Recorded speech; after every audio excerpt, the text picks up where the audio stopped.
Hello friends, welcome to government jobs notification. हमारे दिमाग में ये सवाल आता है कि कौन सी गवर्नमेंट जॉब में कंपटीशन सबसे कम है, पास होना सबसे आसान है और सबसे जल्दी जॉब लग जाती है।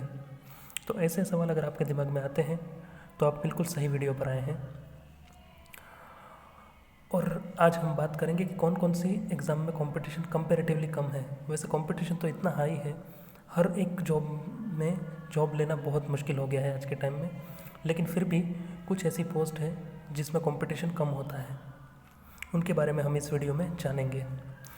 तो सबसे पहले तो कंपटीशन उन जॉब्स में कम होता है जिसमें रिटन प्लस फिज़िकल दोनों एग्ज़ाम्स कंडक्ट करवाई जाती है। मतलब जिसमें लिखित एग्ज़ाम भी होती है और फिज़िकल एग्ज़ाम भी होती है, जैसे कि 1500-1600 मीटर दौड़ होती है या 5 किलोमीटर की दौड़ होती है। तो ये दोनों जिसके अंदर होता है उसमें कंपटीशन उन जॉब्स के मुकाबले कम होता है जिसमें सिलेक्शन सिर्फ लिखित एग्ज़ाम यानी कि रिटन एग्ज़ाम के बेस पे होता है। तो इसलिए हम और ऐसी जॉब्स के बारे में आज जानेंगे कि ऐसी कौन कौन सी जॉब्स हैं और इन जॉब्स में कंपटीशन कम होने का कारण क्या है। तो इन जॉब्स में कंपटीशन कम होने का मेन रीज़न एक तो ये है कि उसमें एज लिमिट 18 से शुरू होती है और 24 तक ख़त्म हो जाती है, या तो किसी किसी में तो 16.5 से स्टार्ट होती है और 21 साल तक तो एज ओवर एज हो जाती है लड़कों के। तो इन एग्ज़ाम्स के अंदर कंपटीशन आज बहुत कम है। तो और वैसी कौन कौन सी जॉब्स है, तो उसमें एक तो आती है आर्मी, नेवी, एयरफोर्स, ये डिफेंस की जॉब्स, प्लस दूसरी कौन सी जॉब्स आती है एसएससी जीडी, जो मेरी फेवरेट है क्योंकि उसके अंदर वैकेंसी आती है, बहुत ज़्यादा वैकेंसी आती है और उसका मेरिट बहुत कम जाता है। तो अगर आप एसएससी जीडी की तैयारी करते हो तो आपके लिए जॉब लगना बाकी जॉब्स में जितना कंपटीशन है उसके मुकाबले बहुत कम है एसएससी जीडी में। और उसके फॉर्म भी दिसंबर महीने में आने वाले हैं और मार्च अप्रैल में उसकी रिटन एग्ज़ाम होगी और उसके 2 या 3 महीने बाद उसकी फ़िज़िकल एग्ज़ाम होगी। तो आप उसके लिए प्रिपरेशन करना अभी से स्टार्ट कर दीजिए, क्योंकि अगर अभी भी आप स्टार्ट करेंगे तो भी 2-3 महीने में उसकी बहुत अच्छी प्रिपरेशन हो जाएगी।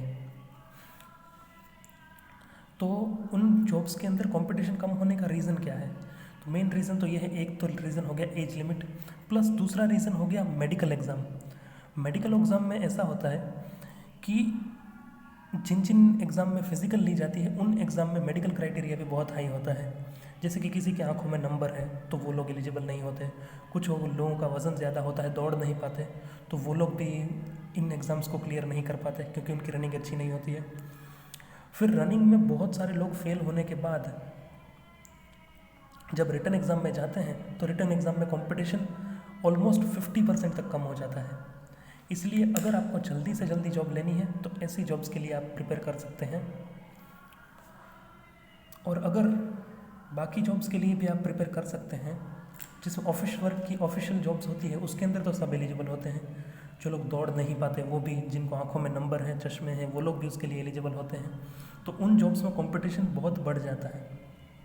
इसलिए कम कंपटीशन उन्हीं जॉब्स के अंदर आज बचा है जिनमें फ़िज़िकल एग्ज़ाम है, और जो लोग दौड़ सकते हैं और जिनकी आँखें ठीक हैं, आँखों में नंबर नहीं है, वो लोगों के लिए एक बेस्ट अपॉर्चुनिटी हो सकती है ये सारी जॉब्स। और उसमें एसएससी जीडी तो सबसे बेस्ट है, जो दिसंबर में ही उसकी नोटिफिकेशन आने वाली है और मार्च अप्रैल में उसकी एग्ज़ाम भी हो जाएगी और उसके बाद दौड़ भी उसकी 2 या 3 महीनों में कंडक्ट करवाई ले जाएगी। आई होप आपको ये वीडियो पसंद आया होगा और आपके डाउट्स क्लियर हुए होंगे। Thank you so much.